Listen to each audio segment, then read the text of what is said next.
नमस्ते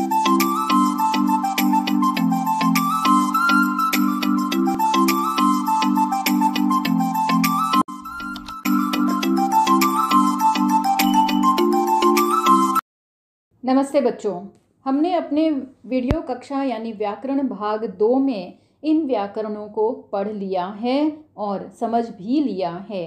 तो चलिए हम अपने व्याकरण को आगे बढ़ाते हुए प्रयोग के आधार पर भी शब्दों का वर्गीकरण होता है, हम इसे भी समझ लेते हैं। यदि आप टीवी पर या मोबाइल पर, आजकल तो हमारे करीब मोबाइल ही रहता है ना?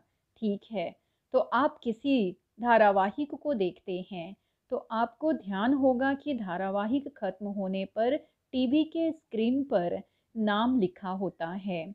क्या कभी आपने ध्यान दिया है? यदि ध्यान दिया होगा तो आपको ये भी पता होगा कि उसको बनाने के लिए अनेक लोगों को काम करना पड़ता है। किसी ने कहानी लिखी, किसी ने निर्देशन किया, किसी ने चित्र बनाए, किसी ने कुछ किया तो किसी ने कुछ किया इत्यादि। बच्चों, आप जानते हैं कि इन सभी की सहायता के बिना वह धारावाहिक बन नहीं सकता है। ठीक इसी प्रकार एक वाक्य का निर्माण करने के लिए शब्दों की आवश्यकता होती है। हर एक शब्द का अपना अपना महत्व होता है और काम होता है। तो यहाँ पर प्रयोग के आधार पर शब्दों के कुल 8 वर्ग माने गए हैं। संज्ञा, सर्वनाम, विशेषण, क्रिया, क्रिया विशेषण, संबंध बोधक, समुच्चय बोधक तथा विस्मयादि बोधक आदि। बच्चों, यहाँ पर हम इसे अभी नहीं पढ़ेंगे, इसे बाद में और विस्तार से पढ़ेंगे। ठीक है, फिलहाल हम सार्थक शब्दों का वर्गीकरण को देख लेते हैं। ये 2 प्रकार के होते हैं। पहला एकार्थी शब्द और दूसरा अनेकार्थी शब्द। पहले हम एकार्थी शब्द को देख लेते हैं। एकार्थी शब्द वे होते हैं जिनका प्रयोग केवल एक ही अर्थ में किया जाता है। जैसे पुस्तक शब्द का एक ही अर्थ है किताब। हम इसे ऐसे भी कह सकते हैं, अर्थात वे शब्द जिनका सदा एक ही अर्थ रहता है या जो सदा एक ही अर्थ देते हैं, उन्हें एकार्थी शब्द कहा जाता है। बच्चों, इनके कुछ उदाहरणों को भी हम यहाँ पर देख लेते हैं। जैसे प्रथम, पहला, इंतजार, प्रतीक्षा, पाप, अपराध, लालसा, लोभ, ग्रंथ, पुस्तक, छाया, परछाई, दुर्गम, अगम, तृप्ति, संतोष, भुजंग, सांप, अमूल्य, बहुमूल्य, व्यय, खर्च, सहयोग, सहायता, पत्नी, स्त्री, सम्राट, राजा इत्यादि बहुत सारे एकार्थी शब्दों के अर्थ को आपके लिए मैंने स्क्रीन पर दे दिया है, लिख दिया है। आप इसे ध्यान से पढ़ लीजिए और अपनी नोटबुक में लिख लीजिए। ठीक है, अब हम अनेकार्थी शब्दों की तरफ चलते हैं। बच्चों, अनेकार्थी शब्द की परिभाषा को हम इस प्रकार भी देख सकते हैं, जब एक शब्द के अनेक अर्थ निकलें तो उसे अनेकार्थी शब्द कहते हैं। ऐसे शब्द जिनके अनेक अर्थ होते हैं अनेकार्थी शब्द कहलाते हैं। दूसरे शब्दों में कहें तो जिन शब्दों के एक से अधिक अर्थ होते हैं उन्हें ही अनेकार्थी शब्द कहते हैं। अनेकार्थी का अर्थ है एक से अधिक अर्थ देने वाला। हिंदी साहित्य में अनेकार्थी शब्दों का प्रयोग अधिकतर काव्य में मिलता है।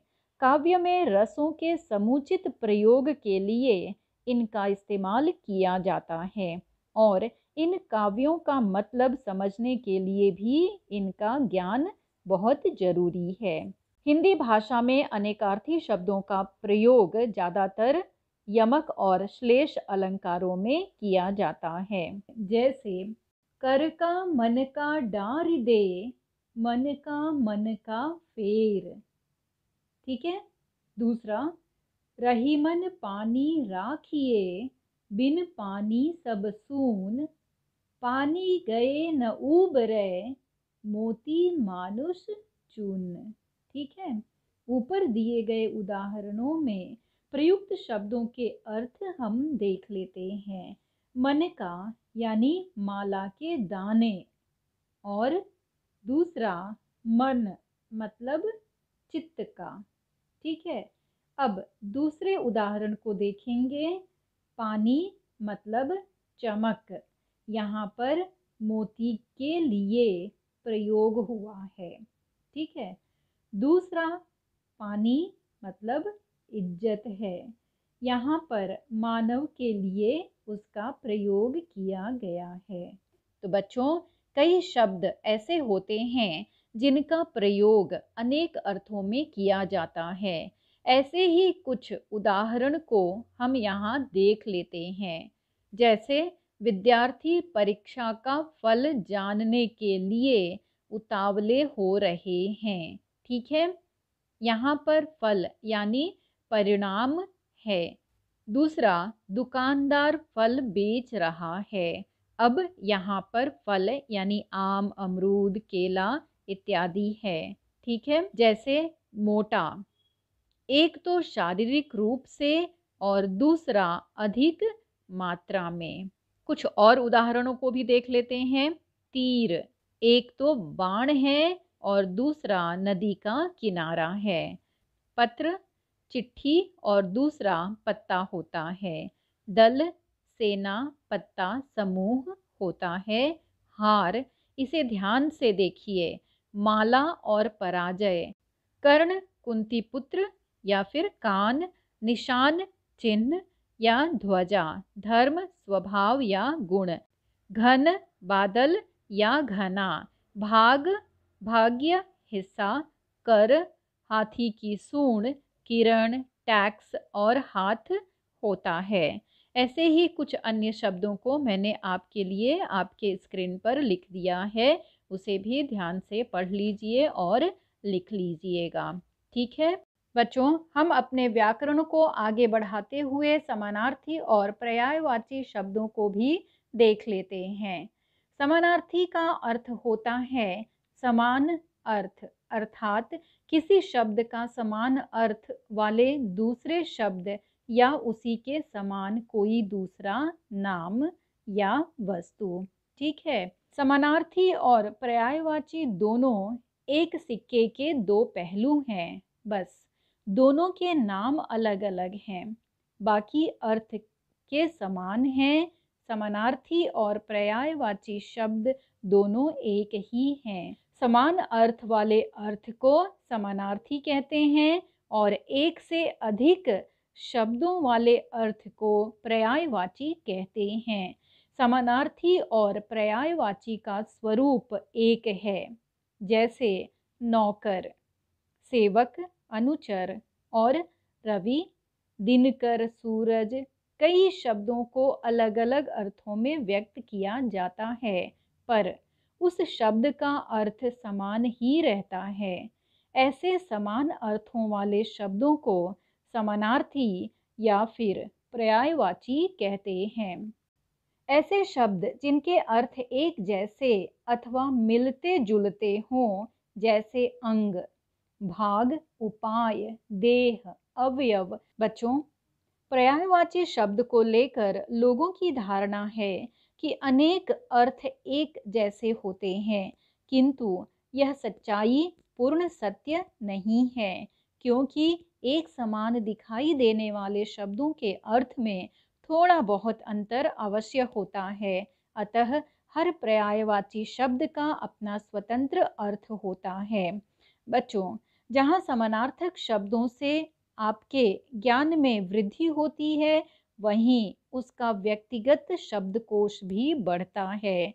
ये हो सकता है कि हिंदी पर्यायवाची शब्द संस्कृत, उर्दू, देशी या स्थानीय बोलियों और अंग्रेजी से भी लिए गए हों, जैसे अग्नि, पावक, अनल, वही, कृशाणु इत्यादि। अपमान, तिरस्कार, अनादर, अवमान, बेइज्जती।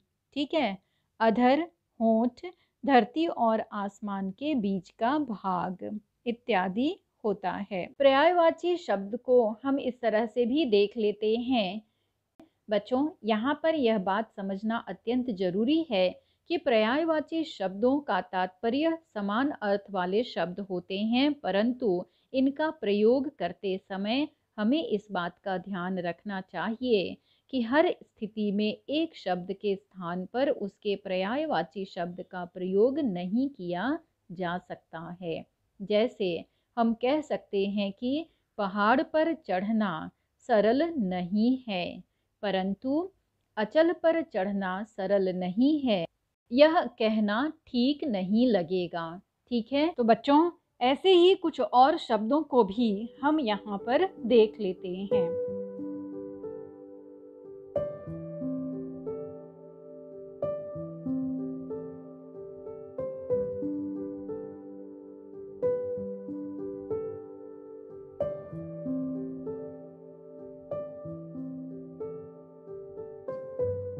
बच्चों, अब हम थोड़ा और आगे चलेंगे और अपने विलोम विपरीतार्थक शब्द या विरुद्धार्थी शब्द को भी देख लेंगे। ठीक है, जैसे हम कह सकते हैं कि महाभारत की लड़ाई में पांडवों की विजय हुई और कौरवों की पराजय, क्योंकि पांडवों ने धर्म का मार्ग अपनाया और कौरवों ने अधर्म का। ठीक है, तो बच्चों, आपने ध्यान दिया कि शब्दों के अर्थ एक दूसरे से विपरीत हैं, उल्टे हैं। ऐसे शब्द जोड़ों को विलोम विपरीतार्थक अथवा विरुद्धार्थी शब्द कहते हैं। यहाँ पर एक बात का ध्यान रखना होगा कि किसी शब्द का विलोम बताते हुए तत्सम का विलोम तत्सम, तद्भव का तद्भव, देशज का देशज तथा विदेशी शब्द का विलोम उसी भाषा का शब्द होना चाहिए। इसे हम इस तरह से भी देख सकते हैं, जिन शब्दों के अपने निश्चित अर्थ होते हैं, उन अर्थों के विपरीत अर्थ देने वाले शब्द विपरीतार्थक शब्द कहलाते हैं।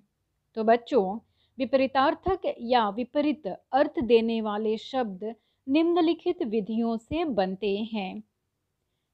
पहला, लिंग परिवर्तन के द्वारा, जैसे भाई बहन, राजा रानी, वर वधू, लड़का लड़की, गाय बैल इत्यादि।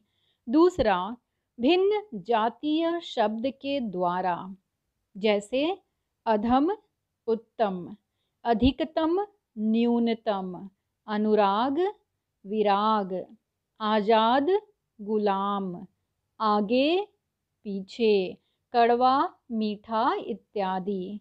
तीसरा, उपसर्ग की सहायता से भी देख लेते हैं, जैसे ईश्वर अनीश्वर, आस्था अनास्था, अस्वस्थ स्वस्थ, मान अपमान, अल्पायु दीर्घायु, अंतर्मुखी बहिर्मुखी इत्यादि होता है।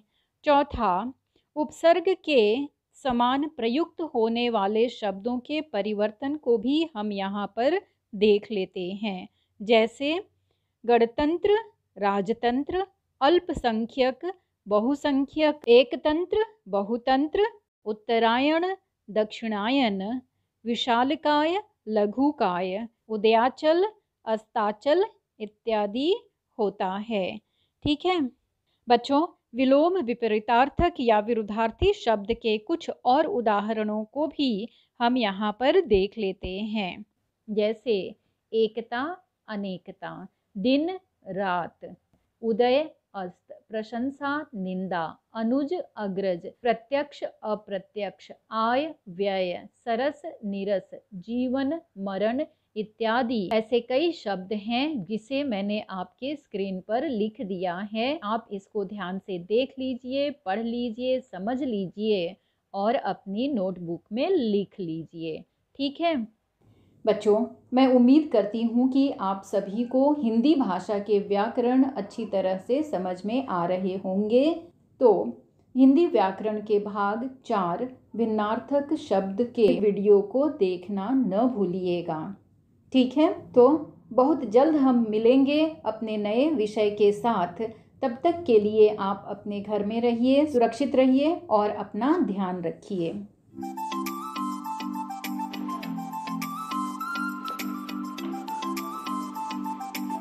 मेरे द्वारा पाठ्य पुस्तक के किसी और पाठ का वीडियो देखना या सुनना चाहते हैं तो मेरे इस चैनल को सब्सक्राइब कर दीजिएगा और बेल आइकन पर भी क्लिक कर दीजिएगा ताकि आपको नोटिफिकेशन मिल सके और आप इसका उचित लाभ प्राप्त कर सकें।